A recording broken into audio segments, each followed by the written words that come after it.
Good morning from Bandhavgarh. Bandhavgarh में सुबह की शुरुआत हो चुकी है।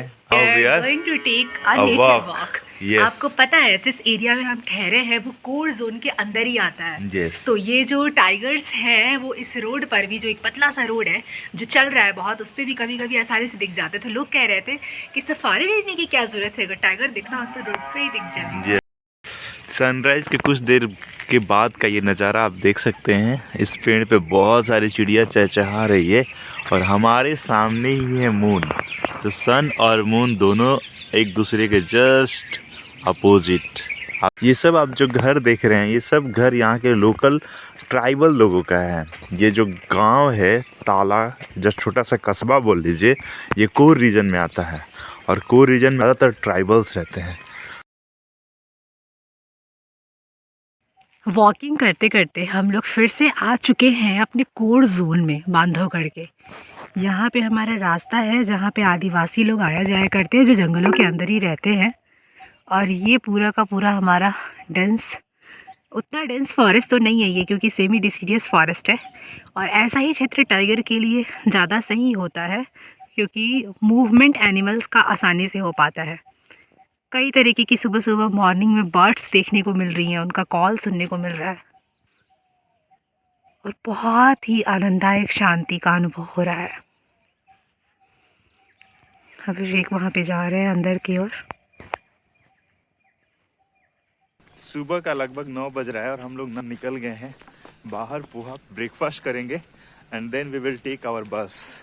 हम लोग लगभग आधे घंटे पे यहाँ से गुजरती है, तो 9 बजे इसका टाइमिंग है। हम लोगों को ताला से वो उमरिया छोड़ देगी, जो यहाँ से लगभग 36 किलोमीटर के डिस्टेंस पे है। और वहाँ से हमारी ट्रेन है जो कि जबलपुर को जाएगी। So today we are going to Jabalpur. यहाँ पे हम लोगों ने पोहा लिया, जो कि ये रहा। How is it taste? यहाँ पे हम लोगों ने पोहा लिया और पोहा देख रहे हैं आप, हम लोग खा रहे हैं। मध्य प्रदेश का पोहा फेवरेट है इन द मॉर्निंग ब्रेकफास्ट। किसी भी नेशनल पार्क में बहुत सारे गेट्स होते हैं और बांधवगढ़ टाइगर रिजर्व का सबसे जो इम्पोर्टेंट कोर एरिया है ताला क्षेत्र, क्योंकि यहाँ पे टाइगर तो है ही, यहाँ पे ह्यूमन एलिमेंट्स भी देखने को मिलते हैं। एक बांधवगढ़ किला बहुत बड़ा, जहाँ पे विष्णु भगवान की लेटी हुई सैया जो है वो भी देखने को मिलती है हम लोगों को। हम लोग इस जोन में भी अपना टिकट बुक करना चाहते थे। सबकी फर्स्ट प्रायोरिटी यही होती है कि उसको ताला जोन का मिल जाए। लेकिन अगर ताला जोन नहीं है तो मगधी भी कोर जोन है, जिसमें हम लोगों ने एक्सप्लोर किया। So this is the gate towards Tala zone here.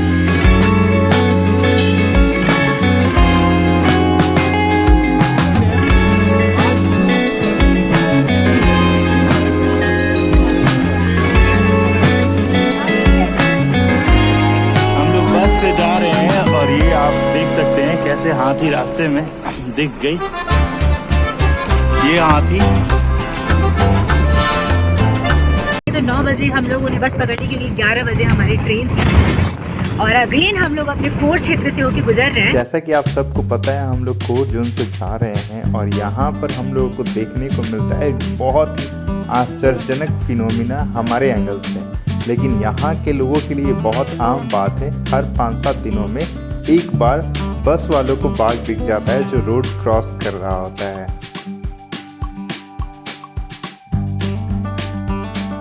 हम लोग ताला से चल के उमरिया पहुँच चुके हैं। ये है उमरिया बस स्टैंड।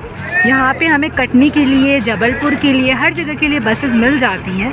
और बांधवगढ़ टाइगर रिजर्व अगर हम लोगों को पब्लिक ट्रैवलिंग से आना है तो हमें ये क्रॉस करना ही पड़ता है। बस स्टेशन पे ही बहुत सारे ढाबे वगैरह हैं। थोड़ा सा नाश्ता करके हम भी निकल जाएंगे अपने रेलवे स्टेशन की तरफ, टुवर्ड्स जबलपुर। यहाँ पे बांधवगढ़ टाइगर रिजर्व की ओर जब हम लोग बढ़ते हैं, उमरिया से लेकर ताला तक, हर व्यक्ति के पास टाइगर के कन्फ्रंटेशन की अलग अलग कहानियाँ हैं। हर व्यक्ति कुछ ना कुछ बता रहा है। सबका रिकॉर्ड तो हम लोग नहीं कर पाए हैं, लेकिन ऑटो वाले अंकल हैं, उनके पास भी एक कहानी है जो हम चाहते हैं कि इस व्यूअर्स के पास पहुंचे। हाँ, क्या हुआ, मैं ट्रक ड्राइवर हूँ मैं। अच्छा। मैं ट्रक चलाता था। इसके बाद क्या, मेरे को रात में नींद आने लगी। नींद आई तो मैं क्या किया कि कपड़ा उठाया और बांस के भीरा जो रहते हैं उसके पीछे में सो गया। हाँ। इसके बाद वो पता नहीं टाइगर क्या पहले से बैठा था क्या बाद में बैठा, इसके बाद जब वो आके बैठ गया तो फिर पता चलता है, जब लेबर जो गाड़ी भरते हैं ट्रक, वो बोले कि भगो भैया वहाँ पास शेर बैठा हुआ है। बस। अरे बाप रे, तो आप व्यू देखे उसको? देखे हाँ, शेर उसको? को देखे ना हम। अरे वाह, तो हालत खराब हो गई होगी। नहीं, और हम तो अब 24 घंटा यही काम है हमारा, हाँ जंगल में रहना, हाँ। जंगल में सब जानवर देखना। लेकिन वो मार भी तो देते हैं सर ना? मार देते हैं ना, ऐसा होता है। 7-8 साल तो ट्रक में चला आया हूँ, तो 7-8 साल के भीतर Continue, कितनी बार? नहीं 5-5 6 हम लोग उमरिया स्टेशन पे पहुंच चुके हैं। देखने में बहुत स्टेशन सुंदर लग रहा है और स्वच्छ है। हमारी इंटरसिटी आने वाली है बस आधे घंटे के अंदर, आधे घंटे टाइम है हमारे पास स्टेशन। और ये भी पता चल रहा है कि ये बहुत रिसेंट में ये स्टेशन बना है और बहुत ही फ्रेश है। अगर हमें बांधवगढ़ टाइगर रिजर्व जाना है तो उसका सबसे जो नियरेस्ट स्टेशन है उसे वो उमरिया है। उमरिया के बाद आपको सिर्फ बसेस लेना होगा, इसके बाद रेलवे ट्रैक नहीं बिछे हुए हैं। तो यहाँ के जो लोकल लोग हैं उनके लिए भी बस ही एक साधन है जो उनको उनके घर तक जोड़ता है, क्योंकि बाद में फिर डेंस फॉरेस्ट स्टार्ट हो जाता है। स्टेशन पे भी एक बहुत सुंदर सी पेंटिंग बनाई गई है जिसमें कि एक पूरा सफारी, एक पर्सन बायनोकुलर लिया हुआ है और ये पूरा टाइगर है। यहाँ पे टाइगर को लोग हिंदी में शेर बोल दे रहे हैं, कह रहे हैं शेर दिखाता, बट शेर नहीं है, ये बाघ है। क्योंकि शेर तो इंडिया में सिर्फ एक ही जगह पाया जाता है, वो है गिर नेशनल पार्क। तो इसको शेर और बाघ में बहुत ज़मीन आसमान का अंतर होता है। हाँ, वो दोनों टॉप प्रेडेटर भले हैं, लेकिन उनके बिहेवियर्स में काफ़ी अलग चेंजेस होते हैं। उसके बाद बगल में एक पेंटिंग दिखाई गई है किस तरीके से जब पानी लग जाता है जंगलों में बारिश के मौसम में, तो नाव से वहाँ के लोग जो इकोसिस्टम है वहाँ पे एक जगह से दूसरी जगह जाने के लिए लोग नाव का इस्तेमाल करते हैं। यहाँ पे ट्राइबल सोसाइटी, जैसा कि हम लोगों ने देखा कि जंगलों के अंदर कोर जोन में भी यहाँ तक कि अब तो डिस्प्लेस किया जा रहा है वैसे लोगों को, वहाँ से आदिवासी समाज के लोग रहते हैं, तो वो वहाँ की ही चीज़ों का इस्तेमाल करके अपना घर, अपना कपड़ा, अपने खाने पीने की वस्तुएं सब इकट्ठा करते हैं। बांस का जो फ्रूट होता है उसको भी वो लोग कुक करते हैं, उसकी भी सब्जियां बनाते हैं, क्योंकि बांस तो इतना पर्याप्त मात्रा में यहाँ पर है कि कहा नहीं जा सकता है। और जो साल ट्री है, सबसे पहले उसका ही यूज़ करके कटाई करके हम लोग रेलवे ट्रैक बनाया करते थे, क्योंकि वो लकड़ियाँ काफ़ी लंबी लंबी और सुडौल होती हैं। उसके बाद ये एक सीन दिखाया गया जिसमें कि ये लोग हिरन को और इंसान दोनों एक दूसरे के साथ कैसे सामंजस्य में बैठे हुए हैं। हिरन गोद में उनके है और इनके भी गोद में है। यहाँ पे भी इस तरीके से काफ़ी सुंदर, और यहाँ पे कोई भी जो चीज़ है, टूरिस्ट क्योंकि पॉइंट टाइगर रिजर्व को लेके ही है, तो टाइगर के अलावा किसी भी एनिमल को ये लोग ध्यान नहीं दे रहे हैं। बस जितना भी रिजॉर्ट है सब में टाइगर का नाम आपको मिलेगा, टाइगर ट्रेल मिलेगा, एकदम से खाने का भी रेस्टोरेंट जो है वो भी टाइगर के ही नाम पे है। तो यहाँ तक कि कुछ लोगों का तो ये भी मानना है कि टाइगर ही उनके रोजी रोटी का पूरा साधन है। उनको ऐसा लगता है कि यहाँ टाइगर नहीं होते तो कोई आता नहीं। टॉप प्रेडेटर है, हमें उससे बच के रहना चाहिए, शायद इसीलिए क्योंकि वो इतना खतरनाक है, उसका देखना भी हमारे लिए इतना दिलचस्प हो जाता है। बहुत ही मतलब ये कहानियाँ हमें गवर्नमेंट नहीं बताती है, लेकिन आसपास के लोगों से बात करने पे पता चलता है कि दहशत का माहौल ये गाँव में बना के रखता है। अभी एक अंकल जो हमें पेट्रोल पंप पे मिले थे, वो बता रहे थे कि उनके बड़े पापा का जो बेटा था, वो उनके भैंस को टाइगर ने अटैक किया गांव जो कोर जोन के अंदर ही आता है। तो वो बचाने के लिए, सेव करने के लिए गया, तो उसका भी ये गर्दन उसने काट दिया। अभी कुछ दिन पहले, 2-4 दिन पहले एक कोई टीचर थे, उनको भी ऐसे ही गर्दन पे अटैक किया टाइगर ने और पूरा पैर यहाँ से काट दिया। तो इस तरीके से इंसिडेंट्स यहाँ पे होते रहते हैं, बट फिर भी टाइगर से सफारी विल गो ऑन। और हम अपने इकोसिस्टम में पूरा का पूरा जो ये फूड चेन है उसके सिग्निफिकेंस को इग्नोर नहीं कर सकते, इन जंगलों के इम्पोर्टेंस को इग्नोर नहीं कर सकते। जब तक जंगल है तब तक ही जीवन है, तब तक ही पानी है और हर चीज़ है इंसान के लिए। पहले ये जो रीजन था, जो कोर रीजन, वो 105 स्क्वायर किलोमीटर में था, जो कि अब बढ़ाकर धीरे धीरे बढ़ाकर लगभग 550 स्क्वायर किलोमीटर में हम लोग कर दिए हैं, जो हमारा कोर रीजन है। उसके बाद बफर जोन को 750-800 किलोमीटर स्क्वायर किलोमीटर में हम लोग कर दिए हैं, और सब मिलाकर लगभग 1500 स्क्वायर किलोमीटर में हमारा जंगल हो गया है। तो पहले 105 स्क्वायर किलोमीटर से हम लोग 1500 स्क्वायर किलोमीटर तक आ गए। यहाँ पर देखकर ये डेटा बहुत ही ज़्यादा तसल्ली मिलता है और खुशी होती है कि हमारा गवर्नमेंट काम कर रहा है इस पर, और सारे एनिमल्स, टाइगर के साथ साथ और जितने सारे जीव जंतु हैं, प्लांट्स हैं, फॉरेस्ट है, सब सेफ है और सब अपने तरीके से जी रहे हैं। इकोसिस्टम मेंटेन हो रहा है, फूड चेन मेंटेन हो रहा है। अंदर में स्पॉटेड डियर लगभग 80 से 85 हजार की संख्या में है, पिछले साल के काउंटिंग में पता चला। तो इससे ये पता चल रहा है कि टाइगर के लिए पर्याप्त भोजन है, जो कि वो जिस पे वो जीवित रह सकता है। यहाँ से लगभग 20,000 डियर्स हम लोग कूनो नेशनल पार्क में भेजे हैं। क्यों? क्योंकि वहाँ पे हम लोग 10-15 चीते लाए हैं अफ्रीका से। उनका संख्या बढ़कर 26 चीता हो गया है और वो वहाँ पे अच्छे तरीके से सरवाइव कर पाए, इसीलिए हम लोग बहुत सारे यहाँ से स्पॉटेड डियर वहाँ भेज चुके हैं।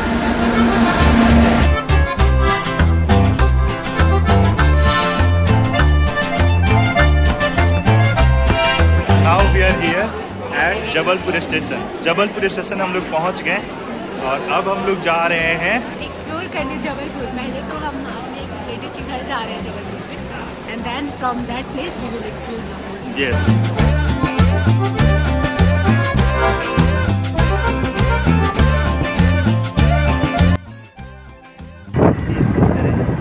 ये जबलपुर से हम लोग भेड़ाघाट की तरफ शाम को निकल चुके हैं और ये काफ़ी सुंदर रास्ते हैं यहाँ के, दोनों तरफ चट्टानें एकदम पुरानी पुरानी।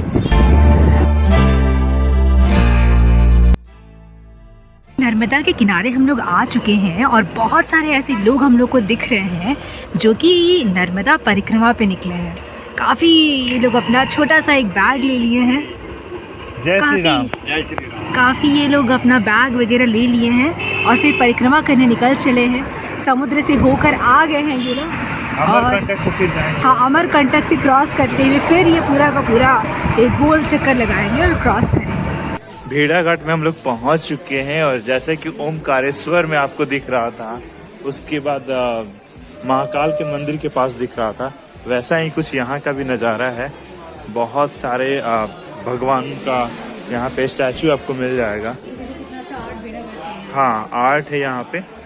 कुछ नर्मदा की तरफ हम लोग जा रहे हैं।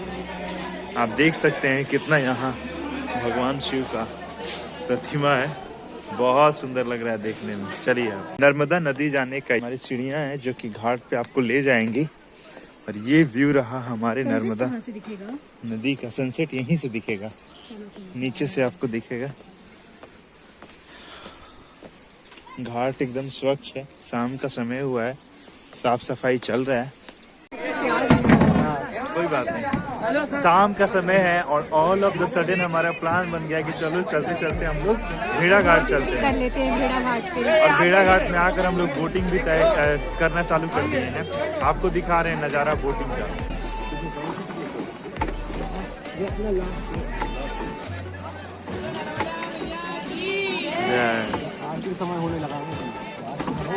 आरती। नर्मदा नदी पे हम लोग बोटिंग करने निकल चुके हैं और यहाँ पर बहुत ही ब्यूटीफुल गॉर्ज बनता है जो कि स्टीफ एकदम होता है, दो लाइक किनारों का। अब बहुत प्यारे प्यारे रॉक्स हैं और अच्छा खासा यहाँ पर बहाव है।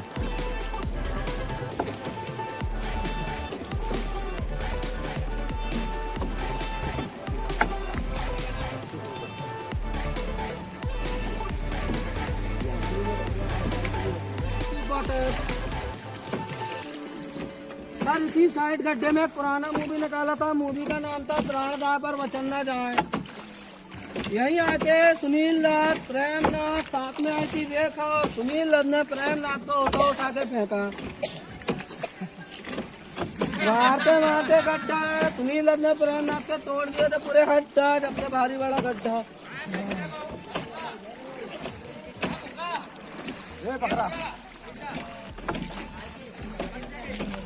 ये साइड में देखो गुलाबी कलर पिंक मार्बल, एक हाथ के पास देखना हल्का सा दिखेगा। मजाक के लिए बोलते हैं, नहा के बैठ गई थी, देखा उसकी साड़ी का कलर देखा, अपनी जगह पिंक।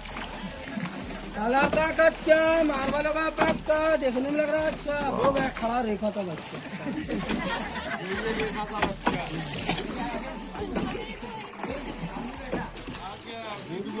हाँ, यही है सर कालू, और इनके जैसे कुत्ते भी ना पालू।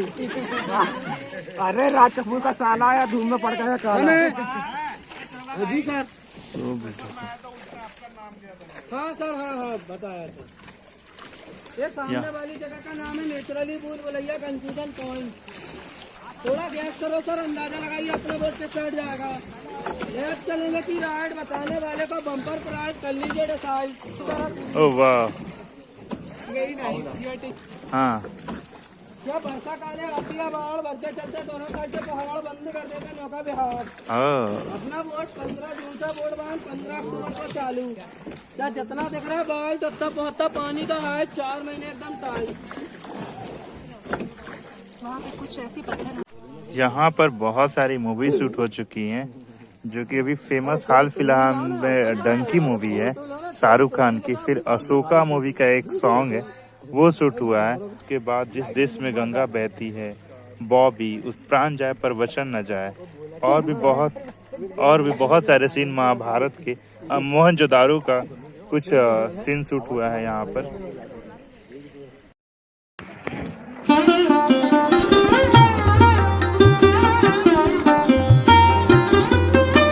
शाम का समय हो गया है और यहाँ पर हमारा प्लेनेट भी आ चुका है, आसमान में है और सब हम लोग इकट्ठा हो गए हैं। नर्मदा माता का, नर्मदा नदी का आरती हो रहा है, आप देख सकते हैं।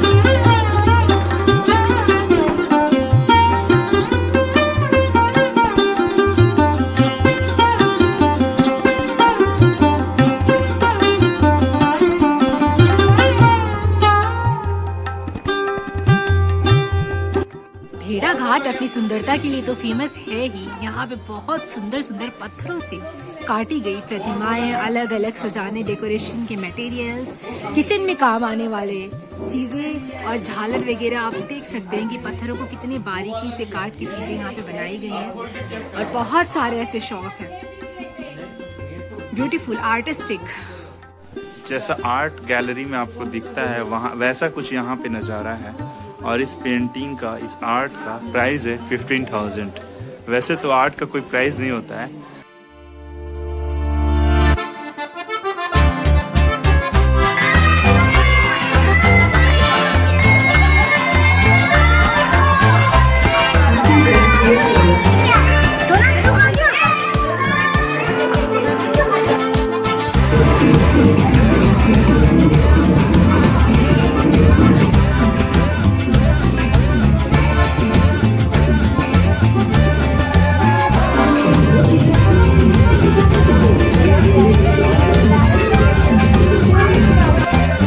Good morning from the Jabalpur.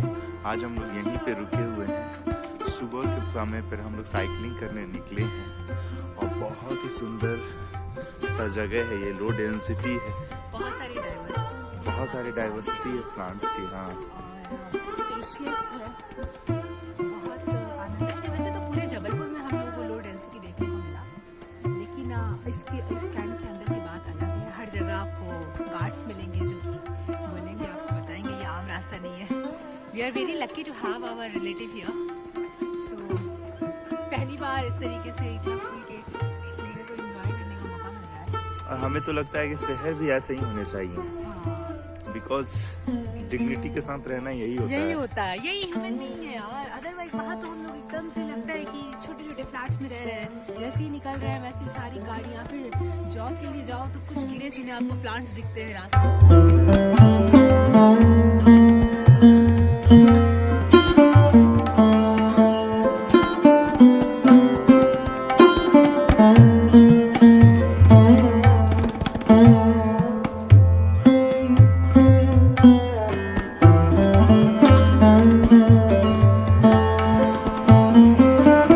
भेड़ाघाट आप जब आते हैं तो यहाँ पे एक बहुत सुंदर सा फॉल है, धुआंधार फॉल।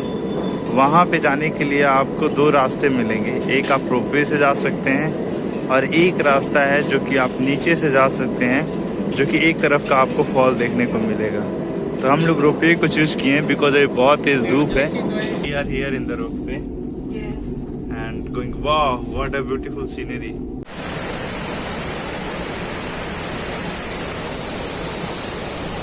स्वागत है आपका धुआंधार वाटरफॉल से, जो मध्य प्रदेश में जबलपुर के हेडक्वार्टर से लगभग 20 किलोमीटर डिस्टेंस पे स्थित है। इतना ज्यादा रोर करता हुआ ये वाटरफॉल बनता है नर्मदा रिवर पे। जब पूरी की पूरी नर्मदा रिवर को मिलता है एक पॉइंट, एक रॉक का ऊंचा पॉइंट जहाँ से 30 मीटर जंपिंग लेते हुए नर्मदा रिवर पूरी की पूरी नीचे आती है और लगभग किलोमीटर लंबा एक गॉर्ज बनाती है अपना। आगे जाके इसमें ही बोटिंग वगैरह होता है। इस फॉल को कहते हैं धुआंधार, क्योंकि जब ये गिरता है तो आप देख सकते हैं कि इसके मिस्ट से पूरा धुआं धुआं हो जाता है। हम लोग यहाँ बैठ के इसके वाटरफॉल को एंजॉय करते वक्त भी इतना पानी का बूंदे आ रही है हमारे ऊपर, कैसे लगता है कि 2 मिनट में एकदम से आप भीग ही जाओगे। हर जगह से पानी, जहाँ भी रॉक मिल रहा है उसको, वो नीचे गिर रही है और फॉल बना रही है। बहुत सारे फॉल्स हैं, इसी को हम सहस्त्रधारा भी कह सकते हैं कि बहुत सारी धाराएं हैं डिफरेंट रॉक से गिरती हुई। जैसे यहाँ पे ये स्ट्रक्चर है, पूरी नर्मदा उधर से प्लेन से आ रही है, फिर यहाँ पे 2 भाग में वो बट जा रही है। एक बड़ा सा रॉक है, इधर भी जा रही है, और फिर उस साइड जो नर्मदा का हिस्सा 3 भाग में यहाँ से बट के जा रहा है, उधर रॉक फॉर्म से वो भी फॉल की तरह बहुत सारी धाराओं में गिर रहा है। तो ये प्रकृति का अद्भुत सौंदर्य हमें बहुत ही कम प्लेन्स की नदियों में देखने को मिलता है। गंगा अपने यौवन में ऐसी होती है, उसके बाद जब प्लेन्स उसको मिलता है तो वो इस तरीके से नहीं होती है।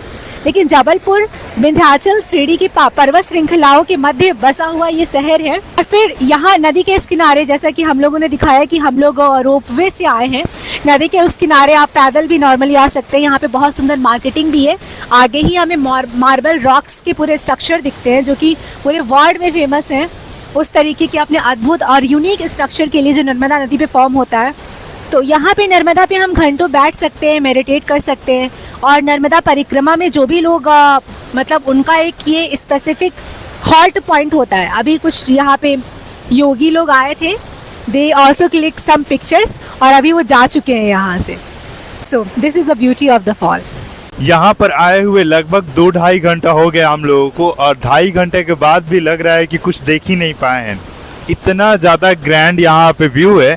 बहुत सारे वाटरफॉल्स है इंडिया में। आप हिमाचल चले जाओ, हर 2-4 किलोमीटर पर एक वाटरफॉल आपको देखने को मिलेगा। आप नॉर्थ ईस्ट चले जाओ, आप सिक्किम चले जाओ, आप बहुत सारे स्टेट चले जाओ, आप जम्मू कश्मीर हो गया, उत्तराखंड हो गया, लेकिन ऐसा वाटरफॉल आपको कहीं देखने को नहीं मिलेगा। ये माँ नर्मदा का प्रकृति सौंदर्य बोले या फिर आशीर्वाद बोले, ये माँ नर्मदा का आशीर्वाद है कि यहाँ पर इतना ग्रैंड, इतना चौड़ा वाटरफॉल बन रहा है। और बहुत सारे लोग परिक्रमा पे निकले हैं, नर्मदा परिक्रमा, वो भी इसको देखकर अपने भाव को समझ नहीं पा रहे हैं कि किस तरीके से वो रिएक्ट करे और किस तरीके से अपने भाव को प्रदर्शित करे। बट बहुत सुंदर दिख रहा है। अभी तो जो गॉर्ज में गिरकर और आगे धारा बनकर पानी बह रहा है, वो तो हम लोग देख ही नहीं पा रहे हैं, because of the rocks and because of the geography. आज बारिश आसमान की तरफ हो रहा है धरती से। और अगर आप जब भी यहाँ पे आओ तो अपना कपड़ा लेकर आओ, आप नहा भी सकते हैं। बहुत सारे श्रद्धालुगण नहा रहे हैं, उसमें पुरुष भी हैं और महिलाएं भी हैं। ये आपका रोपवे है, इसमें 4 से 5 लोग एक बार में इस तरफ से उस तरफ आ जा रहे हैं। ये बड़ा सा चक्र है जिसकी वजह से ये रोपवे स्टैंड है और चल रहा है।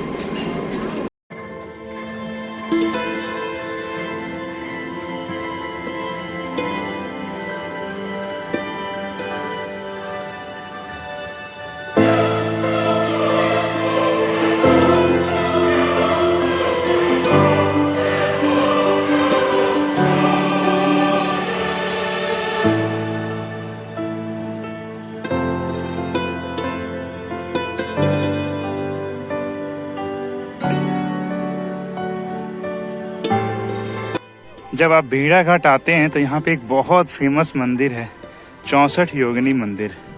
लगभग 150 सीढ़ियाँ हैं जिसको चढ़कर जाना है आपको, और ऊपर से कुछ ऐसा व्यू दिखेगा। एंड शुभम लगभग 120 सीढ़ी चढ़ चुकी हैं, 30 सीढ़ी बचा है। कैसा महसूस हो रहा है? थोड़ी हैरान परेशान है, तुरंत एनर्जेटिक हो जाएंगी। 64 योगिनी मंदिर पहुंचने के बाद कुछ इस तरीके का नज़ारा मिलता है आपको बाहर से। और ये हमारा जो पार्लियामेंट है वो भी इसी मंदिर के कंसेप्ट पे डिज़ाइन है।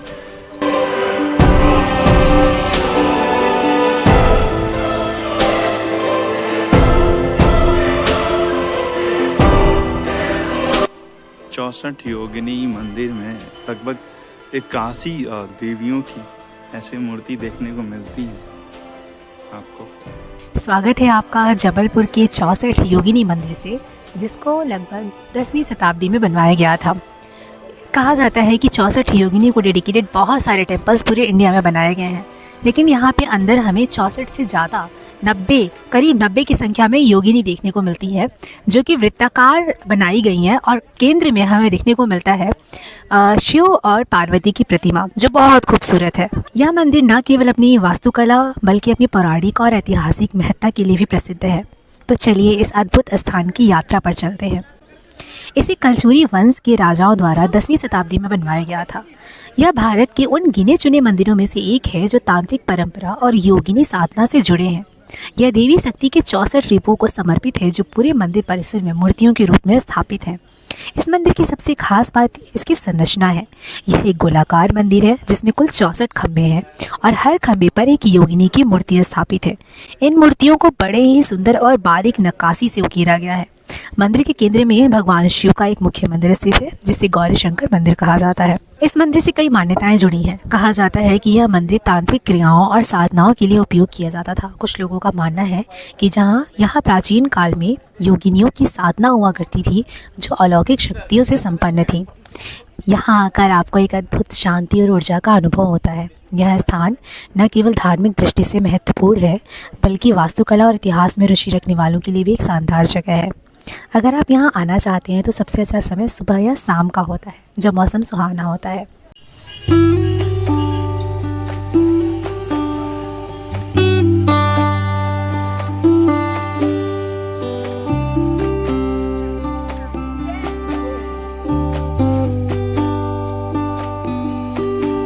जबलपुर रेलवे स्टेशन हम लोग आ चुके हैं and now we are moving towards our train.